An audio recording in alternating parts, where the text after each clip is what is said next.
김유신. 2층 별칭 기타 흥무대왕 유형 인물 시대고대 삼국 신라 출생 사망 595년 내서 673년 성격장수 성별남 대표관 직대 종건. 정의. 삼국시대 신라의 삼국 통일의 중추적인 역할을 감당한 장수.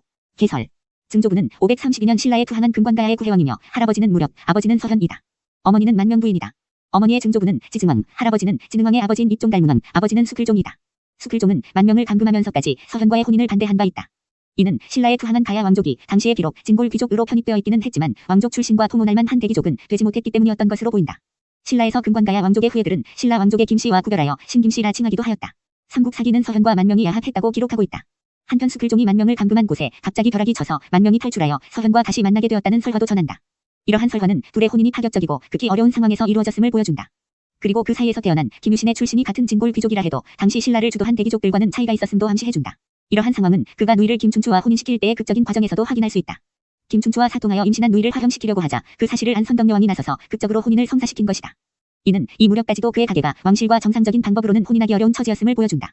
그런데 김춘추와 혼인한 누이는 바로 문무왕과 김인문 등을 낳은 문명왕으로서 이 혼인의 결과는 그 뒤 그의 일족의 세력이 성장하는데 큰 영향을 주었을 것이다. 아내 지소부인 은태종무열왕의 셋째 딸이었는데 그와 태종의 이처럼 서로 얽힌 혼인 관계는 당시 신라 사회의 관습에 어긋나는 일은 아니었다. 지소부인과의 사이에는 삼관 원술 원정창이 원망 등 5아들과 4딸을 두었다. 그리고 서자로서 군승이에 있었다 한다. 손자로는 윤중윤문이에 있었고 현손으로는 그의 행록식권을 지었다는 장청의 이름이 전한다. 아우로는 삼국통일 전쟁기에 장군으로 활약한 흥순이에 있다. 윤중의 서소남 은둔각술과 병법에 능하였다 한다.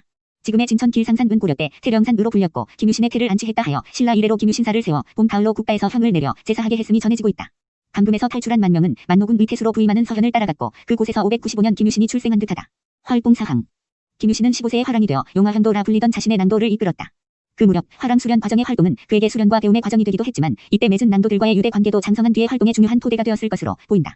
신라에 귀화한 가야 왕족인 그의 일족 중에는 전공을 세워 두각을 나타낸 인물들을 여러 찾아볼 수 있다. 신라의 토착 귀족들 틈에서 그들이 활로를 열기 위해서는 스스로 공을 세워 인정받아야 했는데 그것은 그의 경우도 마찬가지였다. 그의 활동에서도 가장 눈에 띄는 것은 전투에서의 공로이다.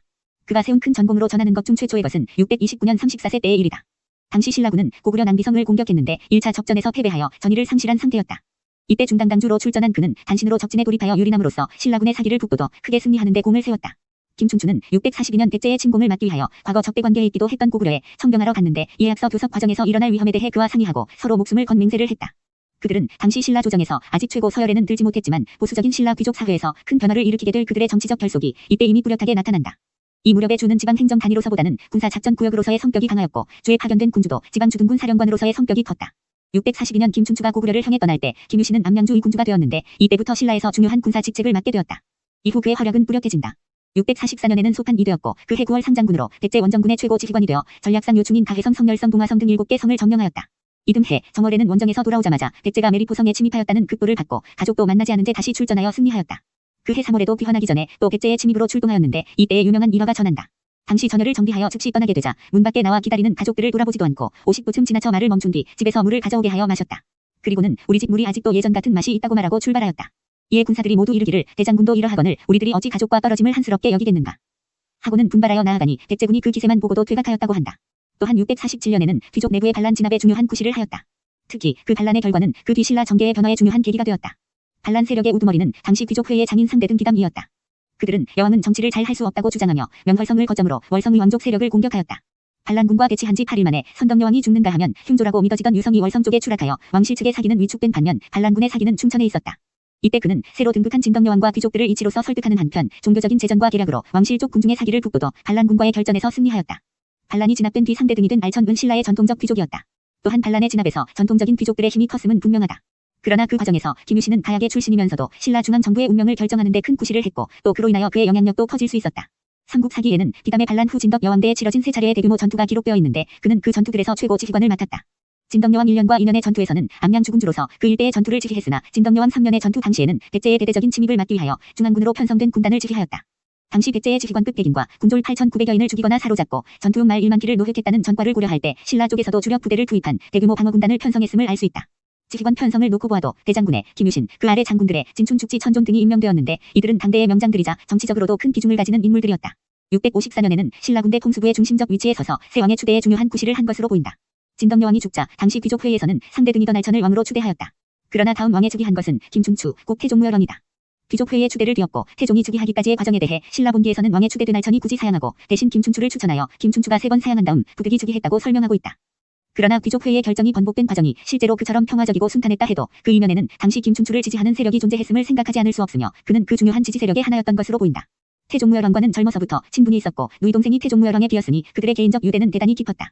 또한 642년에 목숨을 건 맹세에서 알 수 있듯 그들은 정치적으로도 밀착되어 있었다. 실제로 그가 태종무열왕의 즉위에 관여하였음은 열전에 나타나 있다. 김유신전에는 그가 알천과 상의하여 태종무열왕을 즉위시켰다고 기록되어 있다. 그런데 귀족들에 의해 왕위에 추대된 알천이 그 문제를 전통적 귀족이 아닌 신흥 귀족 출신과 상의했다는 것을 이해하려면 그 동기를 알아야 할 것이다. 삼국유사에는 중요한 나라 일을 결정하던 사형지회의 구성원으로서 알천 임종 술종 호림 염장 유신이 열거되어 있다. 이 중수석에 위치해 있었던 것이 알천인데 사형지회의 구성원들은 유신의 위험에 복종하였다고 한다.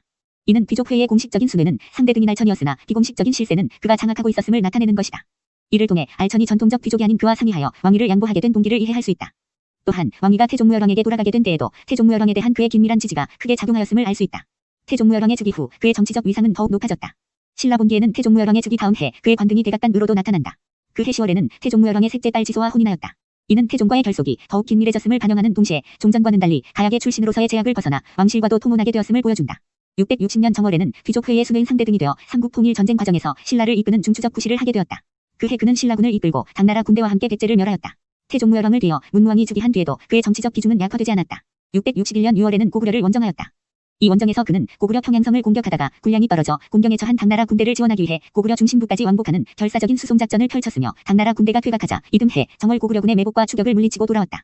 663년에는 백제 부흥을 꾀하는 백제 유민과 그들을 지원하는 외의연합 세력을 격파하였고 664년에도 백제 유민이 사비성에서 봉기하자 은밀한 계책을 일러주어 평정하게 하였다. 신라와 당나라 연합군이 고구려를 멸망시킨 668년 신라군의 총사령관 격인 대총권이 되었다. 그러나 늙고 병이 들어 원정에 참가하지는 못하고 왕경에 남아 원정을 떠난 왕을 대신하여 신라 국내의 통치를 담당하였다. 문무왕과 생구관계였을 뿐만 아니라 고구려 원정군의 수뇌인 김인문과 김흠순도 생질과 아우였던 만큼 국가의 원로로서 고문과 지도적 구실을 하여 신라 진영의 단결과 전략 수립에 기여했던 것으로 보인다. 고구려를 평정한 직후에는 다시 한 등급을 높인 태대서발한이 제수되고 여러 가지 특전을 포상받았다. 그 뒤 자신이 직접 일선에서 정치나 군사적 일을 수행하지는 않았던 것으로 보인다.